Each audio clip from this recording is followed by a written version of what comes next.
సదా శివనామస్మరణతో మారుమ్రోగిపోయే శ్రీ పుణ్యలింగేశ్వర స్వామి ఆలయానికి వచ్చిన భక్తులు పారవస్యంలో మునిగి తేలుతారు. భక్తి విశ్వాసంతో ఈ లింగమూర్తిని దర్శనం చేసుకొని అది తమ జన్మజన్మల సాఫల్యంగా నమ్ముతారు.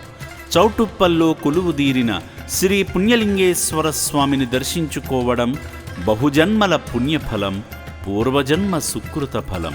భక్తుల పాలిట అభయహస్తంగా నిలుస్తున్న శ్రీ పుణ్యలింగేశ్వర స్వామిని దర్శించేందుకు మహబూబాబాద్ నుండి వచ్చిన జీవన్లాల్ గుగుళూత్ గారు అనాథులకు అండగా నిలిచారు. ముందుగా శ్రీ పుణ్యలింగేశ్వర స్వామిని దర్శించుకుని వారి పేర్లపై, కుటుంబ సభ్యులందరి పేర్లపై, వారి గోత్రనామాలపై ప్రత్యేక పూజలు చేయించుకుని శ్రీ పుణ్యలింగేశ్వరుని అభిషేక సేవలో పాల్గొని ఆధ్యాత్మిక తృప్తిని పొందారు.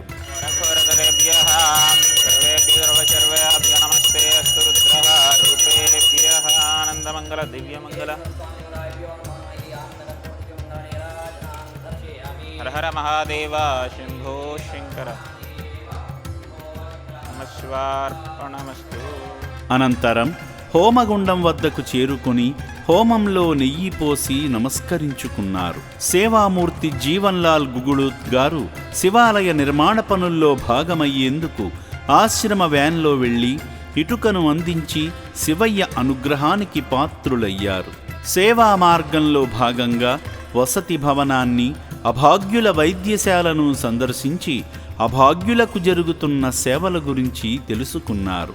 అనంతరం సేవామూర్తి జీవన్లాల్ గుగుళూత్ గారు వారి తండ్రి కీర్తిశేషులు లక్ష్మణ్ నాయక్ గారి 2వ వర్ధంతి సందర్భంగా అభాగ్యుల అన్నదానం నిమిత్తం తోచిన సాయం చేసి శంకర కృపకు పాత్రులయ్యారు.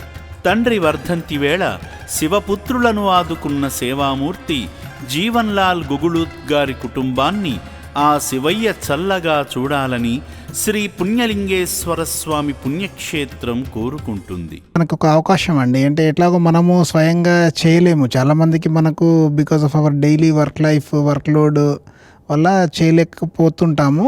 అందుకని అందరికీ మనకి చేయాలని ఉంటుంది. మనకు అంటే చేతనైనంత వరకు సర్వీస్ చేయాలని ప్రతి ఒక్కళ్ళకు ఉంటుంది.